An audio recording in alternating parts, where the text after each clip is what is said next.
You TikTok filter. came straight from the spot. Hey, look at me. Okay, well, is there anything you want to tell us about your writing journey? How long have you been writing?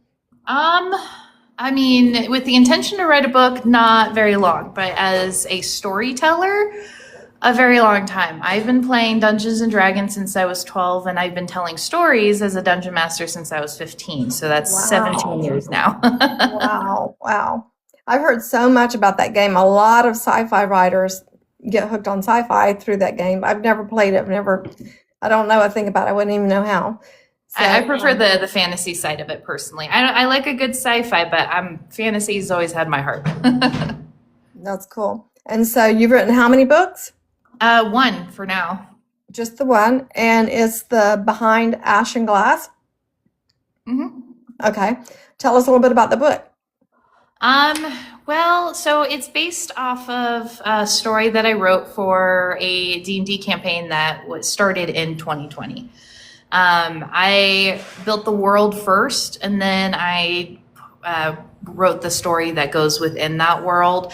And it's the original version of the story. There's many different paths the players can take because there's people playing in it like a video game, right? Okay. They make decisions and it changes outcomes. There's many different ways that the story can end. So this is me basically determining this is the canon story for this world. Wow. Okay. And so you came up with the idea of this from the D&D game? Am I saying that right? Yeah, it was Dungeons and Dragons, but yeah, D&D Okay. is the short term. So I created the world from scratch. It has not a whole lot to do with D&D. In fact, it can probably be played with a bunch of different kinds of tabletop games and systems Okay. because it's standalone. So it was always written to kind of be narrative. So it translating to novel was easier than I expected. Okay. Very cool. And so at what point when you were coming up with the idea or writing that you thought, I need to make this into a novel? I never thought that. That would be Crystal down below. She's been hounding me for 2 years. She's like, this needs to be a book. You need to write books. You need Oh, to write wow. books. Wow. So So we why had a didn't break she from. write it? She didn't want to write? She's not much of a writer. Okay. She's an editor. Okay. So you're the So writer and she's the editor. yeah. Okay. Very cool. So after 2 years, we had a break from our D&T campaign. We were taking a break, and I was like, you know what? Fuck it. I'll write a book. Why not? Hey, I woke up with a headache today. I'll write a book. Yeah, pretty much. I like that. Okay, well, we've gone through you. Is there anything else that you want to add or? Not that I can think of yet. Okay, well, feel free to jump in anytime. And by the way, I do ask a lot of questions. Sometimes, not always, they can have a personal element to it. Like I found frequently that we as writers put a lot of ourselves into the book, like our lives or our personalities or whatever. And sometimes it hits home a little too personally. So if there's any question I ask that you don't want to go there, just say pass. No problem. We'll just pass and move on. Okay. What first pulled you toward writing dark mythic fantasy? You said the game, but Well, I mean, D&D isn't responsible for what genre I prefer for as okay. far as writing goes, because I read all sorts of genres. I'm generally not super picky about genre, but I like the darker realities of being human. Instead of hiding them, we should talk about them. They cause damage, they cause hurt, they cause pain. We should talk about that. Healing is a very painful, ugly process, but it shouldn't be hidden away. And I've always liked that side of it. So when I say dark, I don't mean grimdark. I don't mean gratuitous violence. I mean the darker elements of being human and all the reality that entails. I like that. I like that. And honestly, I don't know if you've read any of my books, but almost every single one of my books deals with human pain and surviving something we never thought we'd have to go through and how Right. people get through that. So I can relate to that 100%. Your book begins with a fascinating contradiction. History remembers Maida. Did I say that correctly? Maida. Maida? hmm Okay, Maida, as the blighted queen, but she was once a leader, a builder, and a woman in love. Which version of Maida did you meet first? Technically the Blighted Queen. So in the first version of the Moraine campaign, she was just a historical figure that the group found unalived in a tower on their way to something else. She was just somebody they found and went, huh, that's neat, and moved on. So, Really? yeah. And so how did that change? She deserved more. She deserved. So book one is set 700 years before book two. Oh my And God. yeah, this is basically the reader going, I think I said it in my PR boxes pretty perfectly. I ask one thing of you when you read this book is witness Maida before you determine who she was.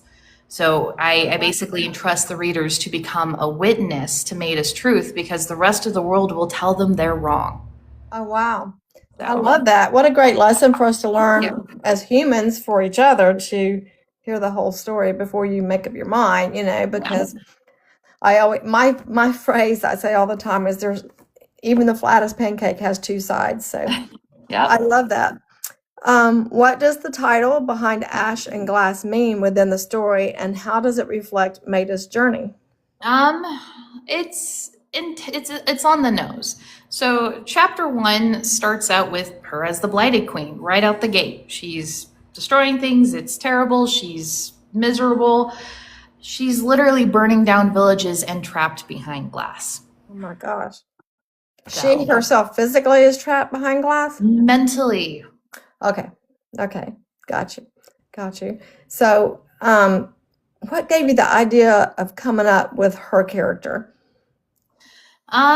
well, she's always been a character in the campaign, maybe just not as fleshed out. So she was always the Blighted Queen, somebody in his history that the campaign had learned, like the campaign party members were told that the world hated because she brought these terrible things, right?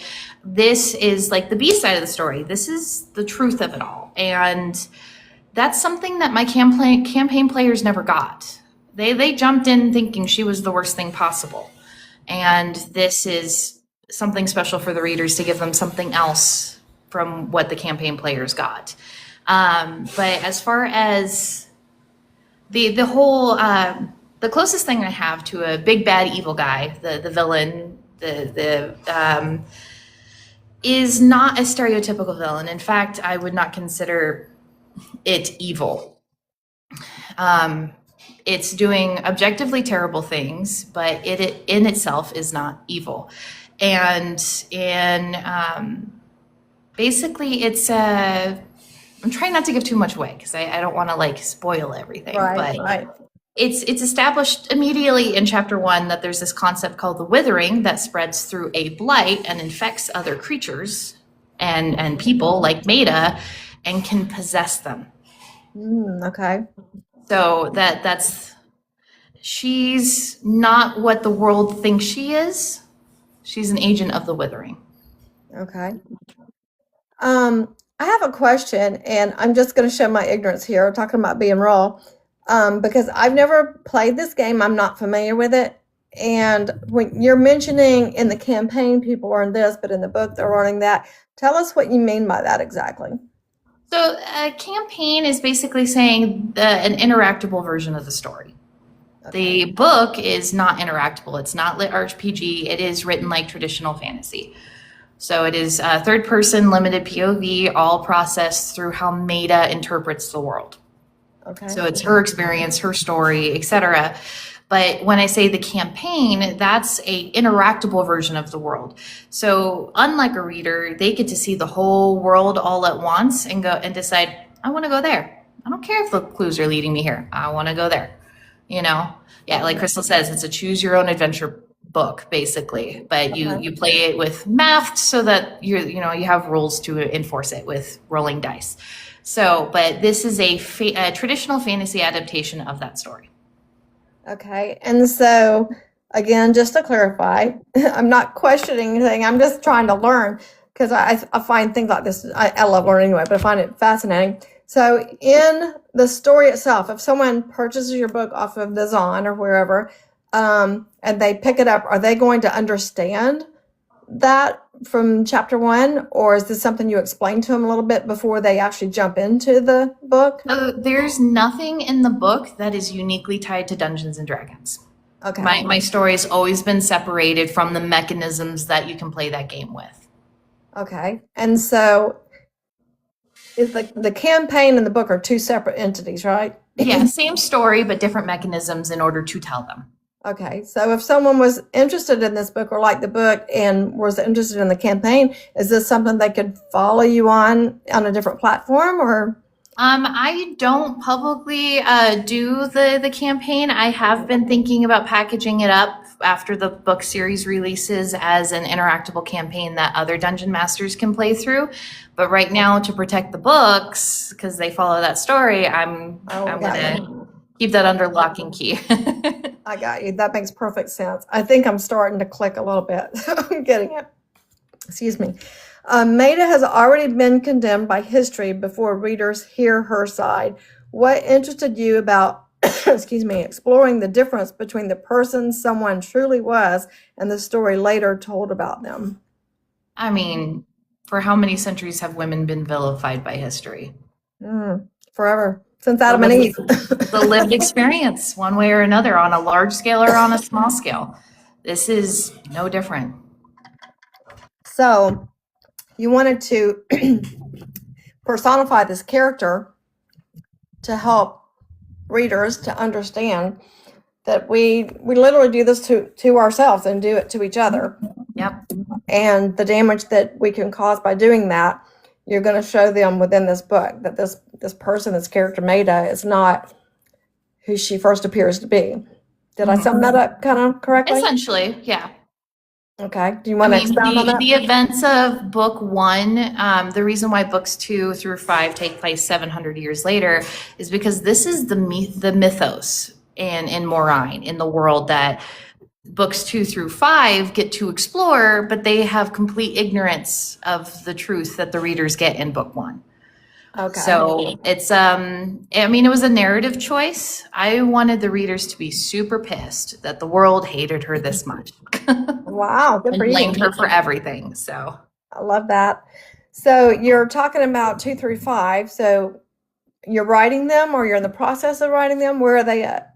So the campaign story has been played like 5 times over 6 years. I know every step of the story. I know exactly what path I'm taking as far as the canon choices, and I know what the characters are that I've chosen. They're either inspired by previous players or kind of melded together by me. So I know exactly beginning to end every emotional beat of the story, and I have seen it live be interacted with human beings, what works, what doesn't, what they want to know more of, what they explore. So I'm basically condensing that into traditional fantasy format. Basically, instead of all these paths, I'm choosing one, and this is the one that I'm telling everybody through my books. Okay. So books 2 through 5 are planned. They all have outlines. They're all ready to go, and I am drafting 2 right now. Oh, good for you. So do you have a publication date for 2 yet? Not yet. I'm letting Behind Ash and Glass have August at least. Oh, did it just come out? It's just coming out in August. It hasn't even come out yet. Yeah, a couple more I should days. have that in the beginning. Okay. Yeah. So when is it coming out? August what? August 3rd. So a couple more days. Oh, yeah. That's just around the corner. Just around the corner. That is what, Monday? Yeah, Monday. Oh, wow. Well, good for you. Congratulations on your launch then. I should have asked that in the very beginning. I just always kind of assumed that the book's out. That's why we're talking about it. So no wonder you don't want to do any spoiler alerts, because no one knows this yet. Yeah. Was Maida inspired by any historical, mythological, or deeply misunderstood women, or just in general characters? Not any particular. She doesn't represent any particular group of women or historical event.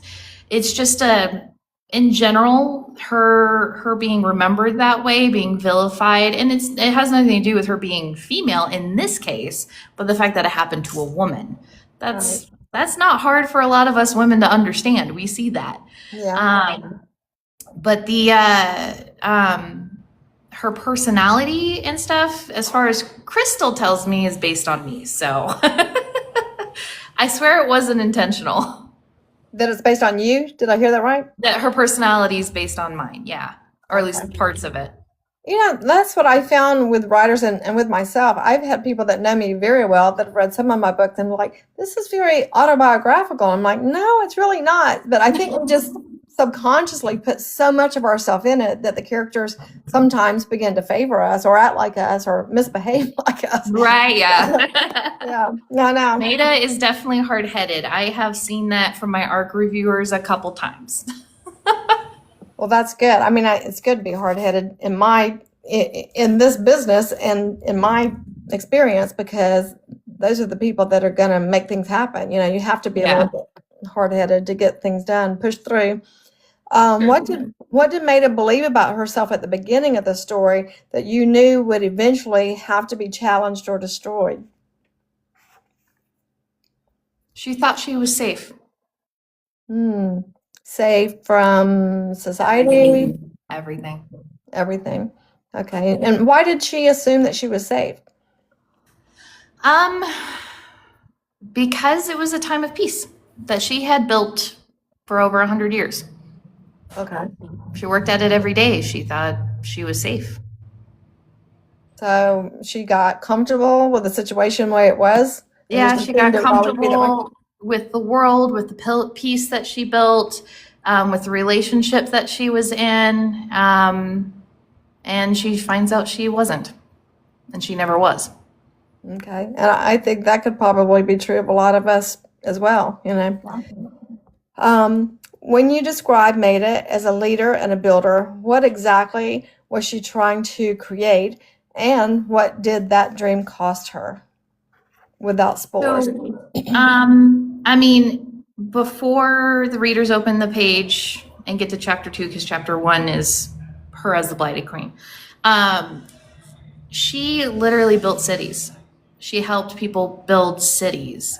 She built the embassy, the only neutral ground in the entire continent of Moraine. She helped build the rules, and she is the first queen of the Terran, which is one of the races on Moraine. She was the Druid queen. So she was quite literally a builder and a leader in every sense of the word. She was foundational. Wow. So, the second part was, what did that dream cost her? The dream didn't cost her. Okay. What was missing cost her everything. Okay.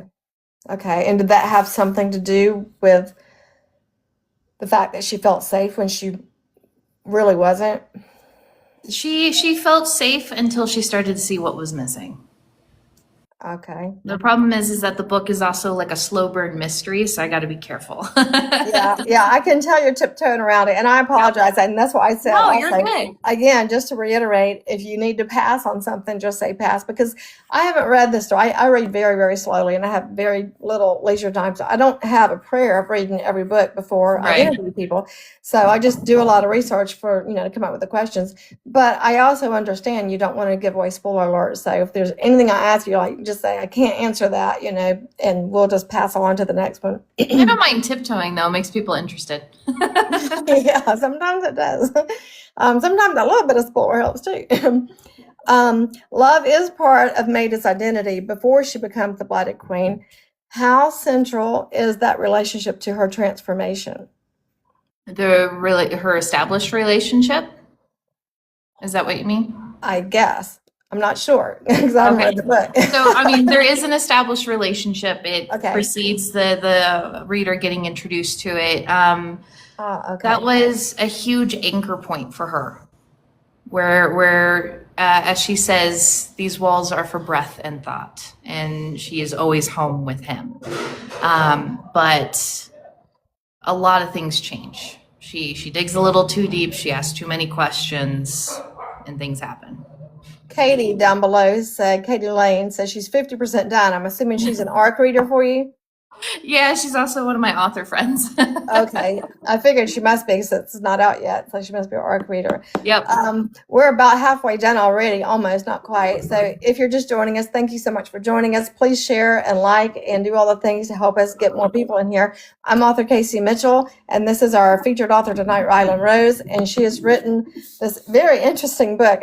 I'm not a fantasy book, but I've read several fantasies because I get on here talking to people and they sound so good, then I have to decide I have to go read it. This is going to be one of them, I can tell. But she wrote Behind Ash and Glass. It comes out on Monday, August 3rd. Can they pre-buy this on the Zon or on they your can website? on the Nobles of Barn. Okay. And do you have a SITE that they can go to? Yes, if you go to my magic portal, click my face, go to the tree of links. Okay. Yep, So they can they get a pre-sale that way as well? No, you cannot purchase through my site. But they only have to wait 2 more days and they can get it. And then what about TikTok Shop? Are you on TikTok Shop? I am not currently. I think I'm going to hold off on that until hopefully the book does well enough to where, because for the PR boxes are already being received really well.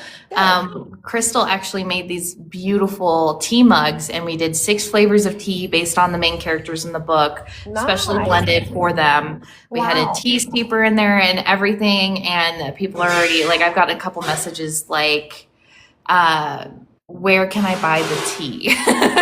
Or where can I get that mug? Have a side business going on here. We might, yeah.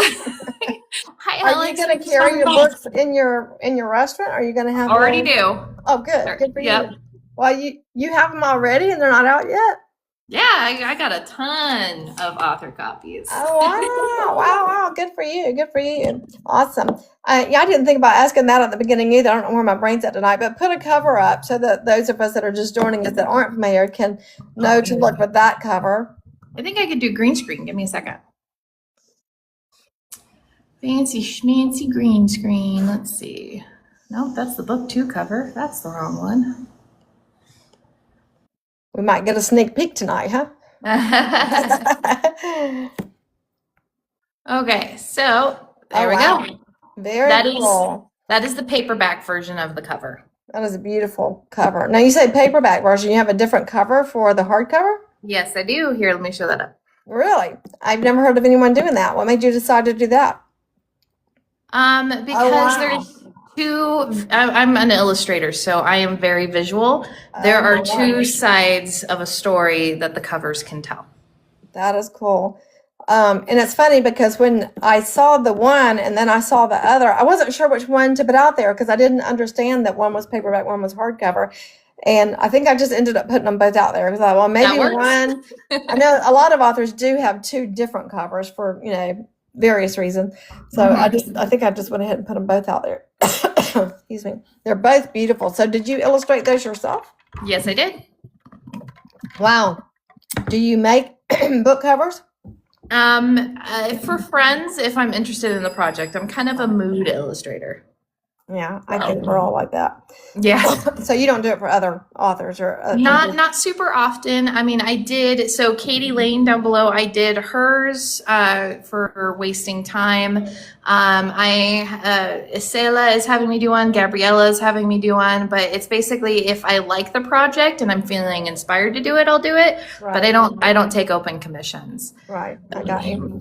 Well, that's beautiful. You did a fantastic job on your own. I can't speak for the others because I haven't seen them. But if you ever decide you want to go into the book cover design business, I think you probably have some. Oh, did you mean to put that up between Truth and Ruin? Yes, I did. This is book 2. Oh, book 2. All right. So have you shown that anywhere before? I have not seen that. I've shown them in a couple lives. I have not officially posted it yet, but I have shown it in a couple lives. So I also have that hardcover is also finally done. Let me pull that up. Okay, you can turn it for a little while. Right? Wow. Very cool. You're very talented, multi-talented, obviously. Oh, thanks. That is very cool. I can't draw worth a crap. I'm not that good at marketing either. All I can do is write. So those are beautiful. Congrats to you on those because they are literally stunning. And to me, that's one of the harder things to nail down is the cover. And it's hard to find a true designer that can contribute to the conversation. I mean, we give them an idea what we want. I'd like someone to just take that idea and run with it, and I haven't found anybody that can do that yet. So Right. I get that. yeah, I bet you do, because being able to do that yourself, it's probably even harder for you to find someone that can do what you want, because you know you can do it. So Yeah, it's just about time. I mean, ideally, I think I will always do my book covers. I don't think I You would should. trust anybody else with that. But, Yeah. and I already have design plans for all of the books. Oh wow. So, like when I say I know these stories inside out, I know how they begin, I know how they end. I mean that literally. So, Right. just a matter of getting it on in a novel format. So, Yes, seeing books of those are amazing. They really are. thank you. So those are the book 2 covers.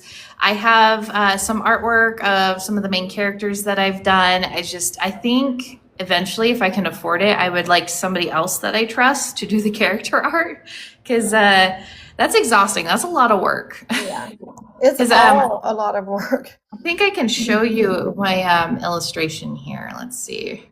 It's all a lot of work. We have so many different hats that we have to wear, and each one is tedious in its own way and complicated in its own way. Thanks, Nick, for joining us. We appreciate you. So we've gotten a few more people in here that I haven't acknowledged. It's hard for me to read those and talk and read my questions and do everything. I'm not that good of a multitasker. So if I missed you, I apologize. Oh, wow. That is very detailed. So that is Maida. Oh, okay. So Well, she's beautiful. Thank you. This is the base illustration that I used to make the cover for the hardcover. Mm-hmm. So I've done this, and I've done one of Vela, and then I have basic sketches of the other Elthane, which are divine constructs that live in my universe.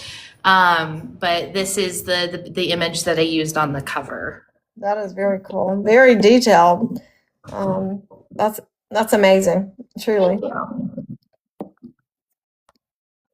Yeah, let me get my face back on here. There we go.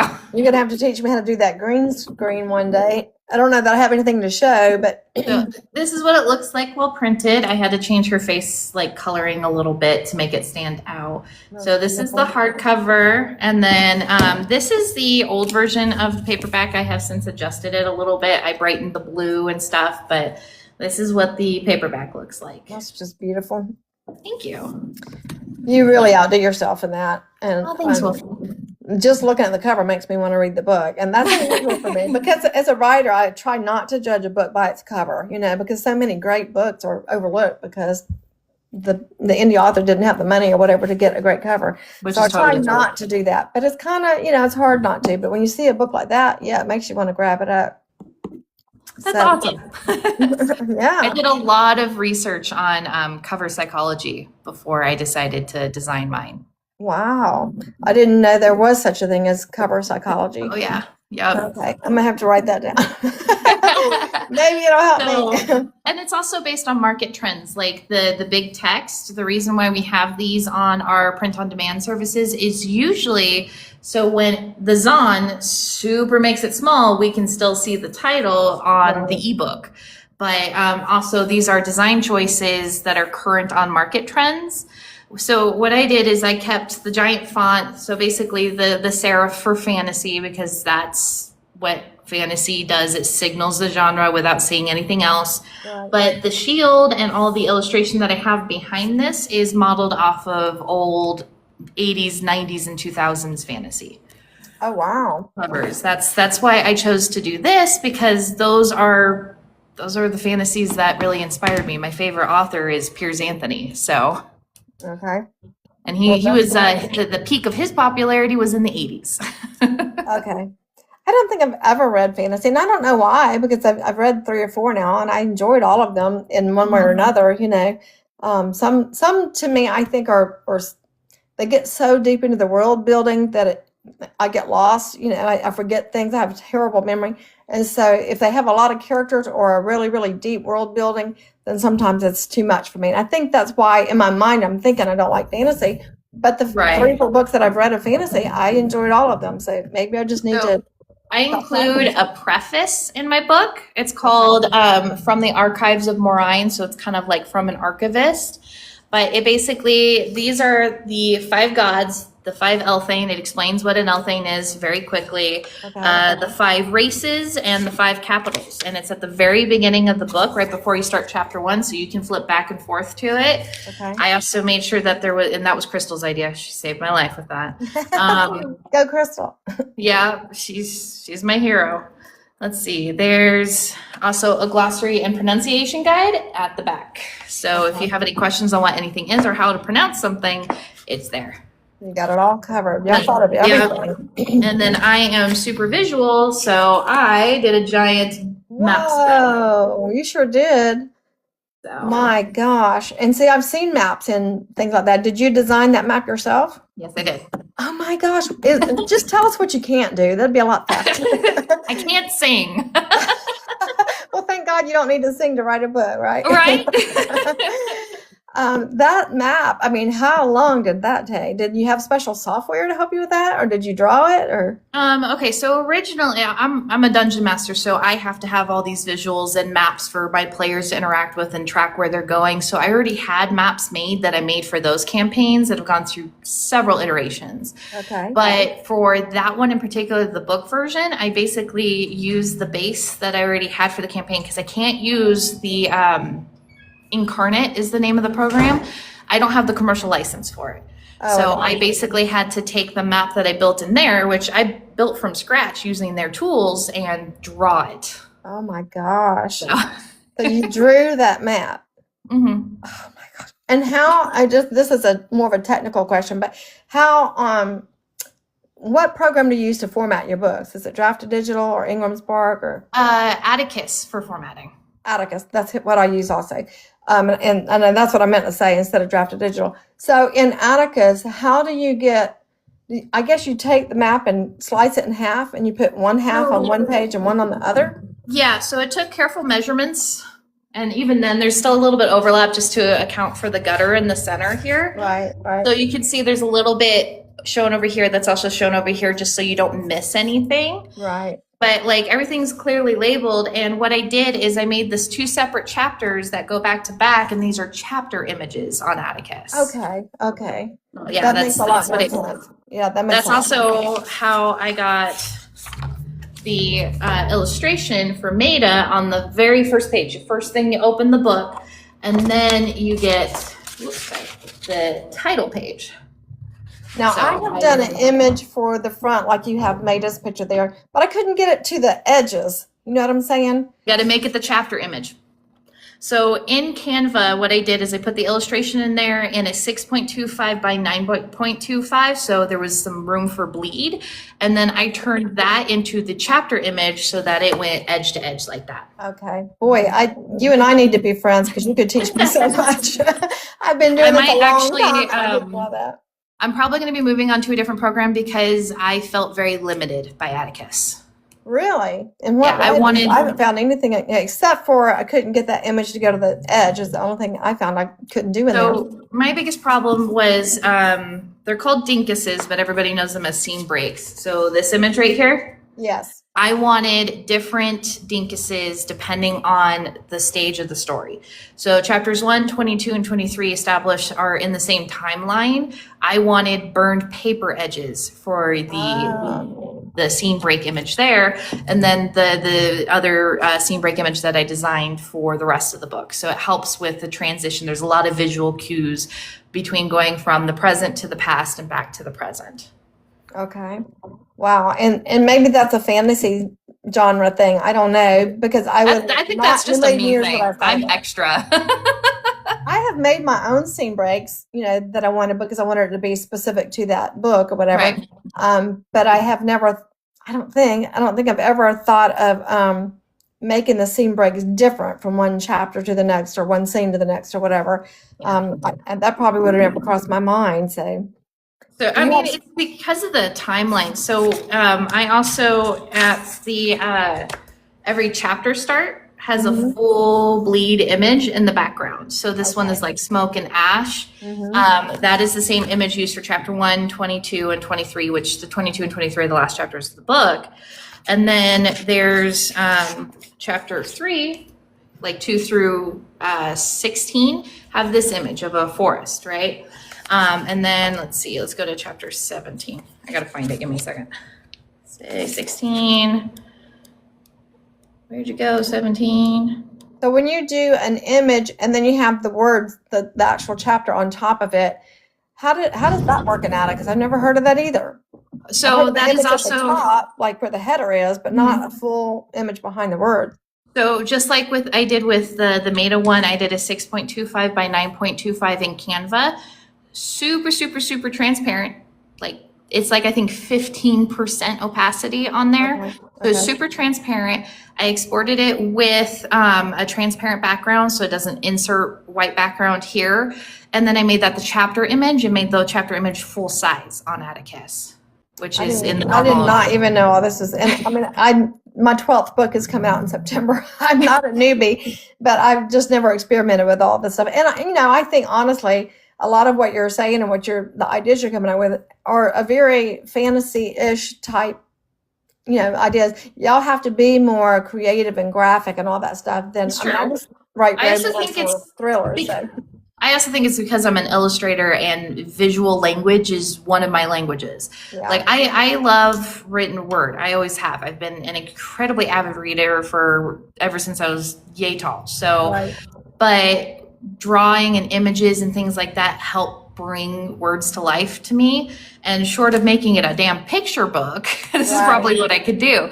So, and I wanted different pictures for different stages of the story so that it helped transition the reader because, time jumping that's rough on any reader, right? Even if you have all the transitions in the world. So if I have all these visual cues paired with that, then it's a lot easier for the reader to go, oh, we're back to this image. I know where we are, Yeah, that is cool. And that's very wise of you as a writer to foresee that in a reader, because I agree. I don't even like watching movies sometimes that have the time. Like, okay, wait a minute. Where'd she go? I appreciate that. And if I read the book, which I plan on it now, I will now know to look for those clues, and that'll help as well. So that is so cool. You are a wealth of information. This is amazing. Your description says that the cracks began to appear. Are those cracks primarily appearing in Maida, her kingdom, her relationships, or reality itself? All of them. Okay, so everything's just falling apart at the same time. Mm-hmm. But not in the way that people expect. Okay. Do you want to expound on that? It's very complicated. So I can tell. I'm trying to think of I think there might be a chapter I can quote. Give me a second. Let me see. I think chapter 13, but at the end, so it doesn't give away the reveal that's in that chapter. I can tell you're a very highly intelligent woman, and I appreciate that. I love talking to people like that. It's so much more interesting. And I'm always learning something. I keep a notepad by here. Literally every single interview that I do, I learn something. So I keep a notepad by me so I can write down what I learned that night. One of the reasons why I like to do these, but. Oh, it's chapter 14. Sorry. Give me a second. I'm almost there. Okay, so these are the last lines of chapter 13. The paint had never only been diplomatic. It had also been an act of discarding an inconvenient truth. The paint had been laid long before she was ever forced to smile. That's deep. All right, I'm going to have to read this book. You got me. Forgotten places begin to stir while the gods remain silent. In your world, is divine silence a form of abandonment, judgment, manipulation, or something even more dangerous? It can be all of those things. The gods of Moraine tend to be active, usually through their either the people that they channel through or their Elfane. So the Elfane in my universe are divine constructs. There's only one, and they are made from the god that they belong to. So, for example, Gaul is the Elfane of Ainur, who is the god of law, justice, and light. So those are his domains, right? Vela is the Elfane of Danu, who is the mother of life and earth and healing. So those are her domains. And there's only one per god. So the five Elthane that exist, they are basically the gods' avatars on the mortal plane. Wow. Okay, I tried to follow that. You Think know, of archangels. Archangels are like, but there's only one per god. okay. Kind of thing. I think one of the things, and I'm just speaking for me now, because again, I found this with the fantasy books that I've read. The names are so different. You know, there's not Paul and John and things Oh, that yeah. we're used to. And so not only are we having to learn these worlds and all these characters, but they all have different, you know, strange names than what we're used to. And, you know, for someone, I mean, I'm 62 and I'm old and I also have memory issues. So for someone like me who's reading that, it can almost be like putting a puzzle together. And just when you think you've got it together, you found another piece. And you're like, wait a minute, I don't have room for more puzzles. Yeah, that's what the preface is for. It helps ground the reader. They can always go back to it and be like, oh, that's who that is. And it helps. Yeah. Because some of my beta readers were older. Were fairly older. They were in the like 70 to 80, some of them. Wow. So my grandmother was actually one of them. Excuse me. So, hi Artemis, welcome in.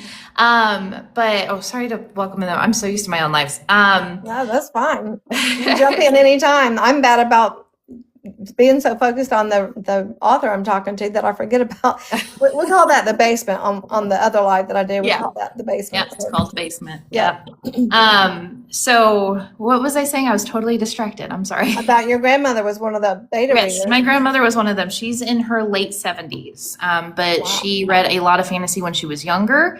She's also has a history as a book editor and she helped my grandfather publish several of his scientific books. He's a professor. So. Well, there you go. That's why she was able to follow it. No problem. Well, some of them she may know. She's like, I don't know who these people are, but I'm interested on where they're going. I was like, okay.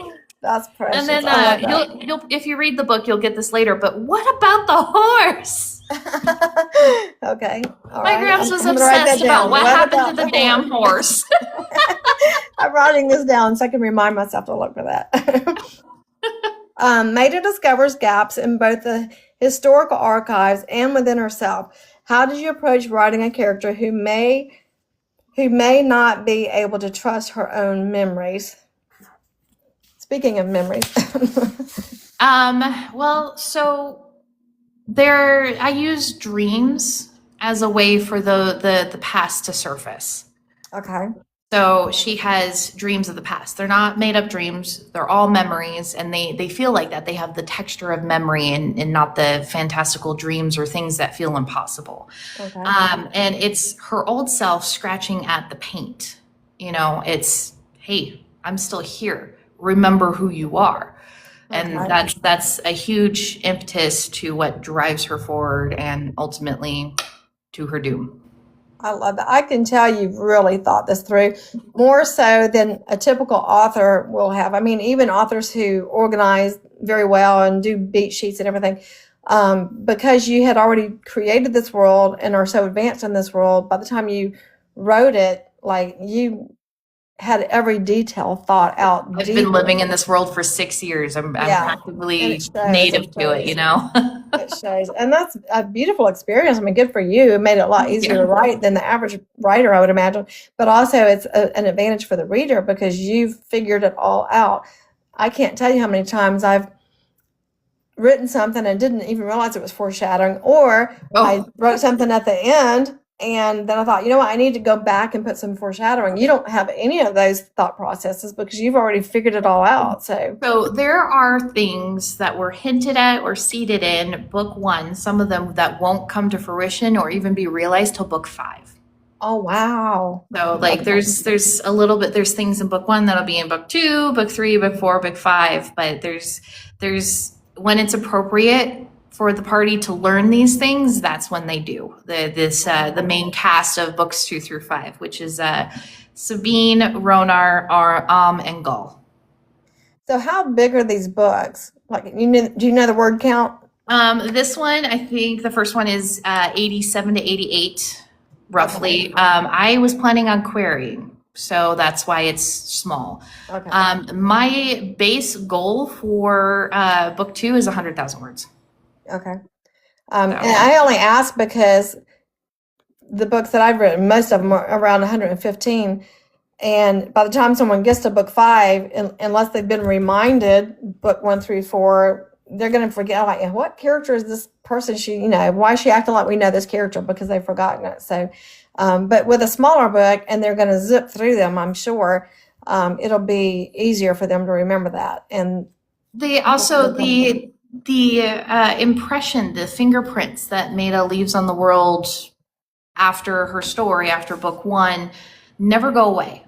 The readers will always be reminded of her in some form or fashion. The people who are the main cast for the remaining books will always be reminded of her one way or another. Okay. So you're keeping it at the forefront of the story so they don't forget. I mean, she had a huge impact on the world. She completely changed everything, willingly or not. So the line, someone made sure of that, suggests that Maida's reputation was deliberately constructed. What did this story say about who gets to decide whether a powerful woman becomes a hero or a monster? So it's not that someone decided what her reputation was, is that somebody hid the truth because it protected something larger. Okay. So and she was a sacrificial lamb to the truth. Okay. How do you preserve Maida's humanity while allowing her to make choices readers may struggle to forgive? She's morally gray in the sense that she's possessed, and it's right out the gate in chapter 1. So it's not really much of a spoiler because you can read that in the sneak peek on the Zon. But from the get-go, she is an unwilling witness in her own body. I think that's actually literally the second line in the book. So, so it starts out, she's morally gray because she is doing these awful, horrendous, disgusting things, and she has no choice in the matter. So readers start out with that, and then from chapter 2 onward, go into the past and see how she got there. She doesn't make bad decisions that are hard to forgive. She makes competent ones. She's strong. She's intelligent. She observes. She waits. Then she decides. And everything in the world for book 1 is processed through her emotional lens, so that the reader is in her headspace, even if it's in third person. So if anything, despite Maida's hard-headed, and several readers have been like, she was so darn hard-headed. Was that why she ended up that way? And I'm like, probably, but also good intentions, She always goes for good intentions. She doesn't go too far. To a point. She goes too far with ignoring herself and her needs. And maybe she shouldn't do it all alone. Wow. So. And which one of us cannot learn that lesson? I mean, I don't know a strong, independent woman that doesn't make that mistake every day. That's true for all of us. Yes. And some more than others, and in some ways more than others, but yes, for sure. I'm going to butcher this name. Morai feels larger than a single novel. What was the first piece of that world that you imagine its mythology, its history, its setting, or Maida herself? I made the races of Moraine first. I fully fleshed out all of the cultures because I'm a bit of an anthropology nerd. So I dove deep into all the inspirational cultures, past and present, for everything. Naming conventions were established. The way that I name everybody in the book, it kind of gives a hint on where they're from one way or another. They're derivatives of those naming conventions and language use. So if we have Nordic, we have Celtic, we have Sumerian, Egyptian, I think we have some Babylonian, just a little bit in there. So stuff like that. So it's not just like fantasy words to be fantasy words, which there is nothing wrong with any author who does that. Right. It's just, I feel like it made it more real and grounded, even for a fantasy novel, by having it come from real language roots. I'm not Tolkien. I'm not writing a bunch of new languages from scratch. So. Well, it sounds like it for those of us who weren't familiar with that. I mean, it's new to us. So, a good way to look at that. How much of Morai, did I say that right? Morai, I'm sorry. How much of Morai's history did you develop behind the scenes that readers may never directly see? My lore Bible is 400 pages long. Holy cow. So I could probably be writing within the world of Moraine beyond this series for the next decade.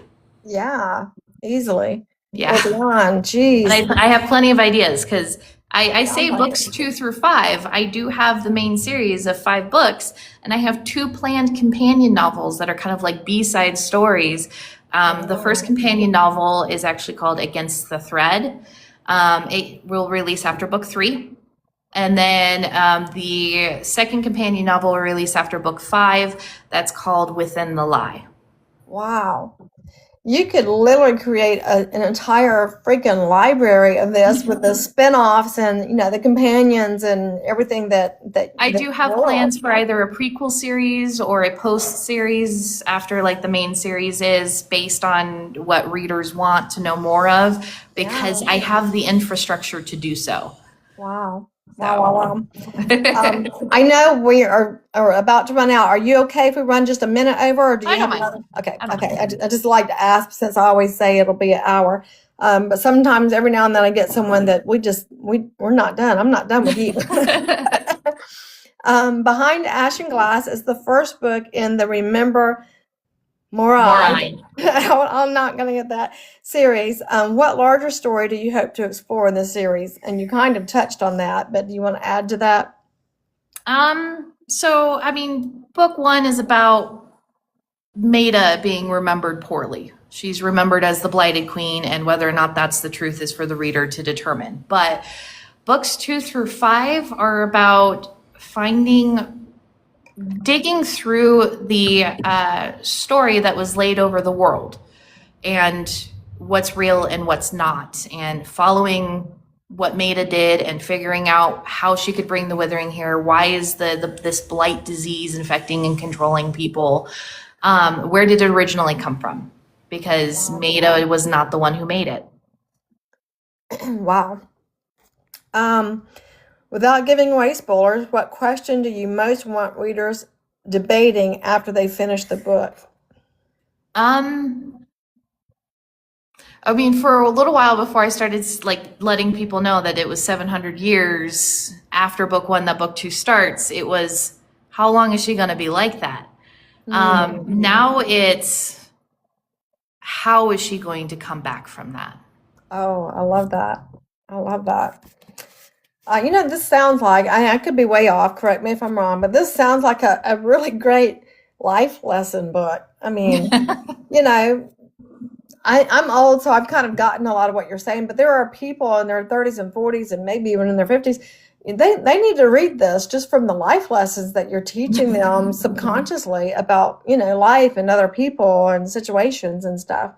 I love that. I mean, I think what Crystal we were talking a while ago, and that there's a lot of parallels throughout the entire set of series, because she's played the campaign for, she's about, where book 3 ends is where her party is. So she's 2 books worth away from the end of the story. Okay. And she's like, you're teaching, like, not intentionally maybe, but you're teaching people that history is wrong and should be questioned, and that when it is questioned, we should be loud about it. Yeah. The truth is part of what heals us. Even if that's painful, even if that's ugly, healing is an ugly process, and we shouldn't just be burying that pain under more convenient falsehoods in order to just get over it, know? And I would add to that, I mean, a lot of times we bury our pain for other people's convenience, not even our own, but for other people, because we don't want them to be uncomfortable. And so we just bury our truth and live with it. Last question before my last 2 questions that I ask everyone at the end. What has publishing your debut novel taught you about yourself, not simply as a writer, but as a person? That if I really want to, I can do it. I love that. I love that. I gotta want it, but if I want it, I'll do it. Ryllan, after talking to you, I mean, if you ran for president, I would freaking vote for you. You are so intelligent and so well thought through and so well spoken and just a delight to be around too. I'm really, really enjoying this. I have two questions that I ask at the end of every interview. If you watched any of them, you already know what they are, but I'm still going to ask you. But before I do that, I like to say, I want to regroup and say this is Ryllan Rose, and this is a fantasy novel that she's written that's coming out on Monday, August the 3rd. So make sure that you are checking this book out. It's called Behind Ash and Glass. Show your picture one more time of the book cover so that they can know exactly what book they need to grab on Monday. It has two different covers. One's for paperback, one is for hardcover. So depending on which format you want, make sure you grab the right one.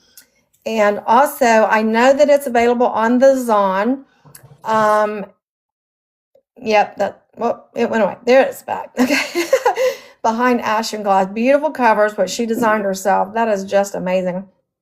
And is this is the paperback, is that correct? This is the paperback, yeah. Okay. So my visual language is if it's a symbol on the front, that's the paperback. If it's a character on the front, it's going to be a hardback. Got you. That's easier to remember. Perfect for giving us a cheat sheet for that. Thank you, Ryllan, for us slow people.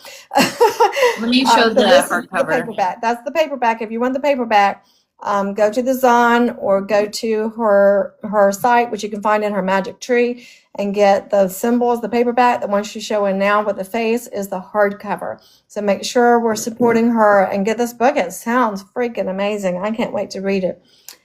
Is there anywhere else that it's available? You said the B and N, right? Yeah, it's on the Nobles of the Barnes. Okay. It is Ingram Spark if you're a wholesaler. It's also on Drafted Digital for print-on-demand services. These are what they look like in person. Okay. I have them. They're real, I promise. They're So really pretty. thank you.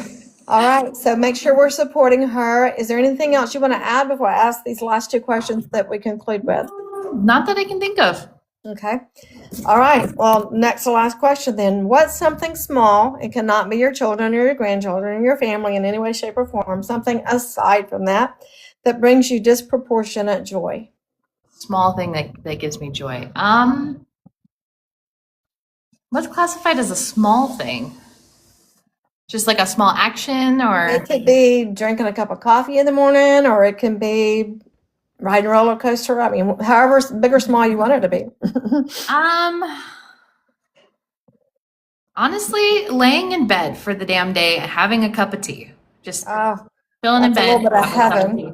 That was a little bit of heaven. And when the kids are off Yeah, somewhere and crystal you can tea. literally just lay there and read or something. Yes, that's. I mean, I built my vacation. whole cafe off of tea, so do you drink coffee as well, though? yes, I do. We have coffee here, and I drink coffee. Nectar of the gods. So I don't drink coffee. I quit a couple of years ago. I found I was just drinking like one sip, and then the rest of the cup would go cold. I'm like, why am I making this every morning? Habit. So I quit, and I don't miss it. So I will. If I need to pick me up, I'll drink tea instead of coffee. I just don't miss it. Last question. What is your favorite word? right lately, it's been the word dinkus. Okay. That's the name of the image that's a scene break. Right. I I had never discovered heard that that. word before. I told all my author friends, I'm like, look at this dinkus. And they're like, what the heck is a dinkus? And I'm like, let me show Spell that you. word for me, because that's a new word to me. It should be DINKUS. If I'm reminding you. Now that I'm looking at it, I'm a more visual person too. Now that I'm looking, I have heard that, but if it had been on a test, I would have failed it. So, because it's been that long since I've heard it. Well, it's like trying to remember the little hard part end of your shoelaces and aglet. I did not know that. Do you know what this is called? No? A weenus. Oh, that one I knew. Okay. I thought there was an actual name. I thought that was just the kids at school being funny because it rhymed with No, I another think word. that that's what I don't think I've ever researched it, but I've always heard that that's what it's called, but I didn't hear that until I was an older adult. So anyway, thank you so much for joining me. By the way, if you don't know this already, if you saw part of this, but you didn't see all of it, I will be loading this up on my YouTube channel. Probably tomorrow, if good Lord willing, the creeks don't rise and all that stuff. But if not, then it'll be Sunday or so. But it will be on the YouTube channel, so you can watch it in its entirety. And please make sure that you are supporting Ryllan, checking out her book. And if you do, read the book by all means leave a review. Yes, please. All right. It will be on Kindle Unlimited Monday. Oh. So, yep. If you want to try out the book, you don't want to get a printed version yet, or you're an ebook reader, it'll be on the Kindle Unlimited for the first 90 days. From the time that you're launching it or Yeah. sometime in the future. Okay. So Yep. Kindle Unlimited. Okay. Wow. That's great because I have Kindle Unlimited, so I'll definitely be downloading it. But I was going to get it anyway. So anyway, thank you so much. If you joined us tonight, thank you so much. We appreciate you coming. I'm author Casey Mitchell. I have a separate page, author Casey Mitchell, so please follow me there. Please, if you're not already, follow Ryllan on here. You can just click on her name right there, and it'll take you right to her page so you can follow her. Thank you for joining us. Thank you, Ryllan, so much. You've been a complete delight. I can't wait to read this book. I know I won't understand half of it, but I'm going to read it anyway. So. We'll have to do this again for book 2. Please reach out to me. I'd love to. Don't hang up. I need to hang up first. Otherwise, you'll lose your 2 cents or whatever that you got tonight. Okay. I want you to lose your 2 cents. All right. Thank you. Good night.